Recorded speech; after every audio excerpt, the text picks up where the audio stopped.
एक महाराज जी वृंदावन में थे, तो वो रोज शाम को प्रवचन करते थे। तो एक दिन प्रवचन करते हुए ठाकुर जी के रूप का वर्णन कर रहे थे। बोले ठाकुर जी भांडीर वन में गैया चराने जाते हैं, पीताम्बरी पहन करके जाते हैं, मोर मुकुट पहनते हैं, कानों में ऐसे कुंडल पहनते हैं, आदि आदि सब रूप का वर्णन कर रहे थे। तो उनके सारे शिष्य बैठ करके सुन रहे थे। उन शिष्यों में सबसे पीछे बैठा था उनकी गौशाला में गायों की सेवा करने वाला ग्वारिया। और वो ग्वारिया इतना सीधा था, इतना भोला था कि सब लोग उसको प्यार से भोंदू बुलाते थे। क्या बुलाते थे? भोंदू किसको कहते हैं? जो बहुत भोला होता है उसको भोंदू कहा जाता है।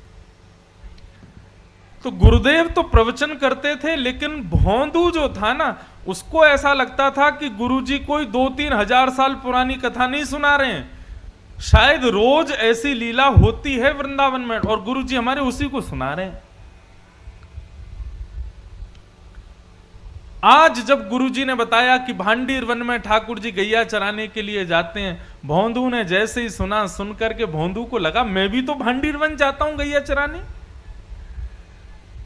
अरे उसी भांडीर वन में मैं भी गैया चराने जाता हूं और गुरुजी बता रहे हैं उसी भांडीर वन में ठाकुर जी गैया चराते हैं, लेकिन मुझको तो कभी दिखे नहीं।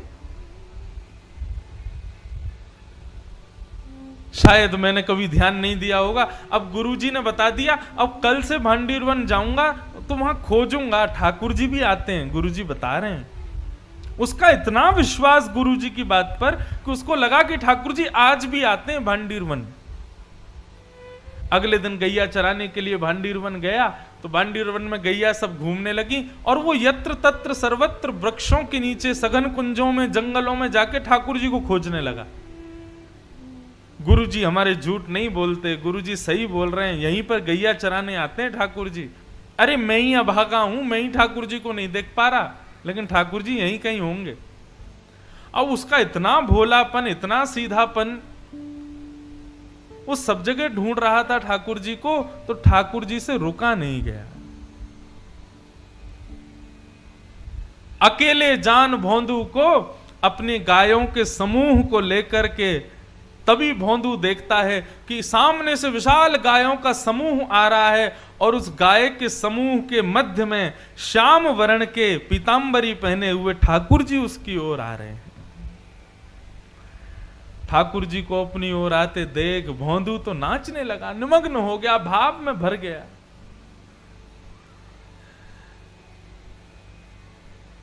कटाक्ष नेत्र ठाकुर जी के, सुंदर कपोल, मधुर मुस्कान, घुंघराले केश, मोर मुकुट सिर पर, पीतांबरी पहने हुए, चंदन की सुगंधी महकते हुए ठाकुर जी गैया चराते हुए आ रहे हैं। भोंदू ने जैसे ही उसको देखा निमग्न हो गया। ठाकुर जी आकर के भोंदू के पास बैठ गए। अब भोंदू और ठाकुर जी दोनों एक दूसरे को देखें। भोंदू बोला, आप वही श्याम सुंदर हो ना जिनके बारे में हमारे गुरुजी सुनाते हैं? ठाकुर जी बोले, हाँ हम वही श्याम सुंदर हैं। बोले, अच्छा। हमारे गुरुजी आपके रूप का वर्णन करते हैं तो लगता है आप कितने सुंदर होंगे, लेकिन आज आपको देखकर के ऐसा लग रहा है कि हमारे गुरुजी जो बताते हैं उससे लाख गुना ज्यादा सुंदर हो आप। बड़े प्यारे हो ठाकुर जी। ठाकुर जी बोले, अब केवल बात ही बनाते रहोगे, कुछ खिलाओगे पिलाओगे भी हमको? भोंदू बोला, आप मेरे यहाँ मेरे हाथ का खाओगे? बोले, हाँ हाँ हम खाएंगे, तुम खिलाओ। तो भोंदू पोटली में बांध के 2-4 रोटी ले गया था, ठाकुर जी के सामने प्रस्तुत कर दी। ठाकुर जी ने प्रेम से पाया। अब सारी रोटी भोंदू की खा गए और फिर भोंदू से बोले, और खिलाओ। भोंदू बोला, ये मैं तो 2 ही रोटी लाया था, इससे ज्यादा मैं खाता नहीं हूं। ठाकुर जी बोले, कल से और रोटी लाना, हमको भूख लगती है। और ठाकुर जी अपनी गैया लेके चले गए, भोंदू अपनी गैया लेके चला गया।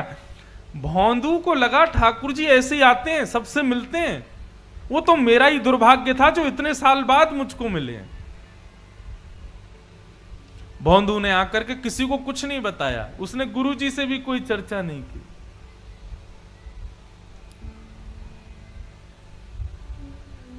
दूसरे दिन जैसे ही भोंदू जाने लगा,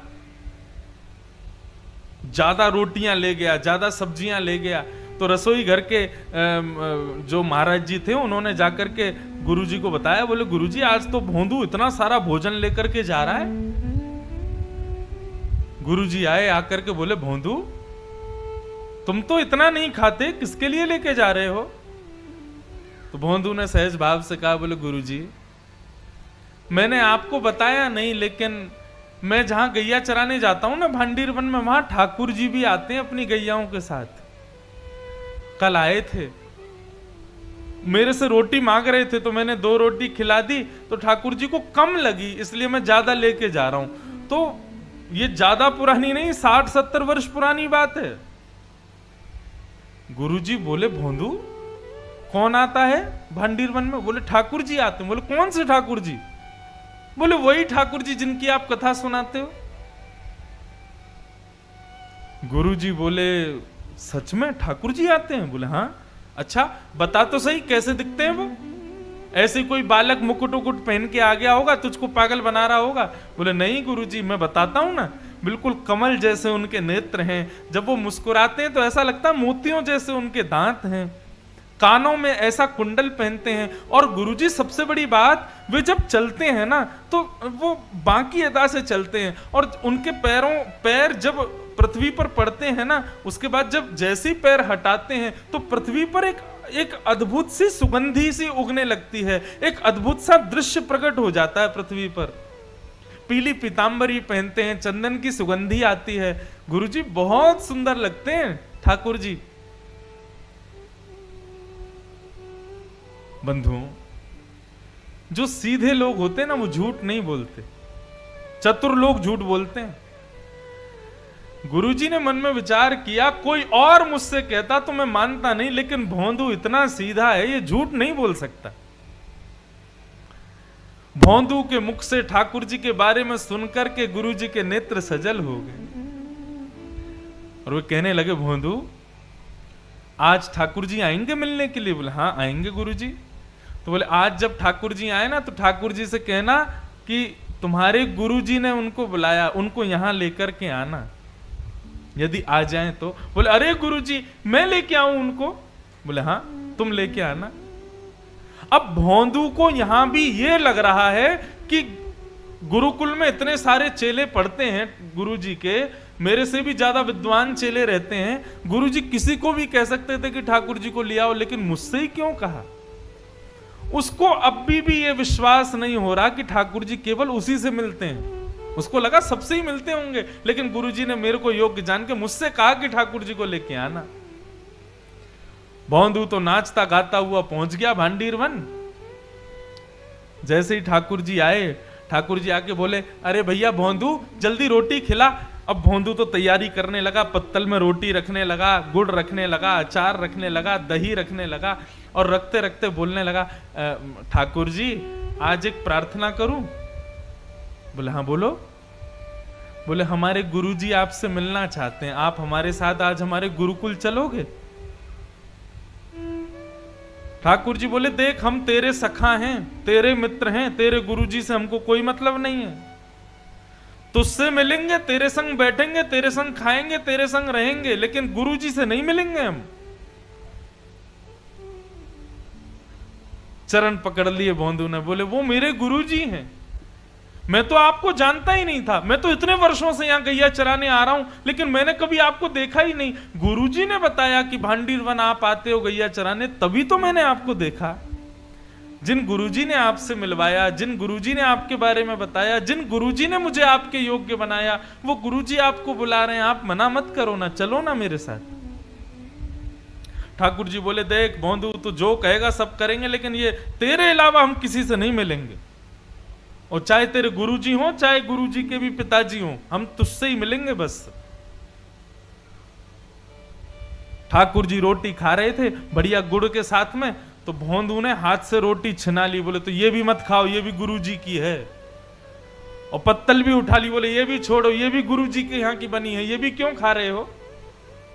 और सुनो ठाकुर जी, आपको मुझसे ही मिलना है, मेरे अलावा किसी से नहीं मिलना, तो मेरी भी वचन सुन लीजिए। मुझे इस योग्य गुरुजी ने बनाया, और यदि गुरुजी से आप नहीं मिलोगे तो कल से यहां मत आना, मैं भी आपसे नहीं मिलूंगा। ठाकुर जी बोले तू अभी जानता नहीं है, बड़े बड़े लोग त्रिलोकीनाथ के दर्शन के लिए हिमालय पर जाके तपस्या करते हैं, तब जाके मेरा दर्शन मिलता है, और हम तेरे सामने इतनी सहजता से बैठे, तू कह रहा कल से मिलेगा नहीं। भौंदू बोला मैंने तपस्या नहीं की, मैंने अपने गुरु की सेवा की, तो इसका मतलब यह सिद्ध हो गया कि लोग 1000 वर्ष तपस्या करके आपका दर्शन करते हैं, लेकिन मेरे गुरुजी के चरणों में 1000 वर्षों के समान तपस्या का फल है, मैं उनको प्रणाम करता हूं और उससे मुझे आपके दर्शन हो जाते हैं। ऐसे गुरु को क्यों नहीं मिलोगे आप? ठाकुर जी बोले गुरु जी से नहीं मिलेंगे। तो फिर भौंदू बोला ठीक है, तो आज से मेरी आपकी कट्टी, कल से मत आना यहां पे, मेरे गुरु जी के नहीं तो फिर मेरे भी नहीं आप। और भौंदू ने अपना सारी सामग्री उठाई, सारी गैयाओं को इकट्ठा किया और जाने लगा वहां से, भगवान को छोड़ के जाने लगा। भगवान बोले अरे भौंदू रुक तो जा। बोले अब तो मैं तभी रुकूंगा जब आप मुझे वचन दोगे कि मेरे गुरुजी से मिलोगे। अगर आप ये वचन नहीं दोगे तो मैं नहीं मिलूंगा, मैं नहीं रुकूंगा। भौंदू जाने लगा, थोड़ी दूर गया, थोड़ी और दूर गया। अब मानो जैसे कि हमारे श्याम सुंदर के त्रिलोकीनाथ की त्रिलोक की संपदा छूट रही हो। दौड़े भौंदू के पीछे और पीछे जाकर के भौंदू के कमर पर चढ़ गए ऊपर और बोले तू जहां जाएगा सब जगह जाएंगे, लेकिन तू छोड़ करके मत जा, ले चल अपने गुरुजी के पास में। और आज आश्रम में बैठे गुरुजी राह तक रहे थे कि भौंदू आ रहा होगा गैया लेकर के। तभी क्या देखते हैं, असंख्य गायों का झुंड आ रहा है और उन असंख्य गायों के झुंड के बीच में भौंदू अपने कमर पर ठाकुर जी को उठा करके ला रहा है। यह दृश्य देखते ही जो गुरुजी थे वे तो मूर्छित हो गए, और जब होश में आया तो नंद नंदन को सामने देखा। उठते ही जैसे ही ठाकुर जी को देखा, ठाकुर जी को प्रणाम नहीं किया, पहले भौंदू को प्रणाम किया। बोले तेरी भक्ति को प्रणाम करता हूं भौंदू, तेरी इतनी सरलता, इतनी सहजता, इतनी कोमलता कि तेरा नाम भी कोई तेरे को नहीं बुलाता, सब तेरे को भौंदू भौंदू बुलाते, इतना सीधा है तू। आज तेरे वशीभूत होकर के त्रिलोकीनाथ मेरे आश्रम चल के आए। ये सत्य घटना है वृंदावन की।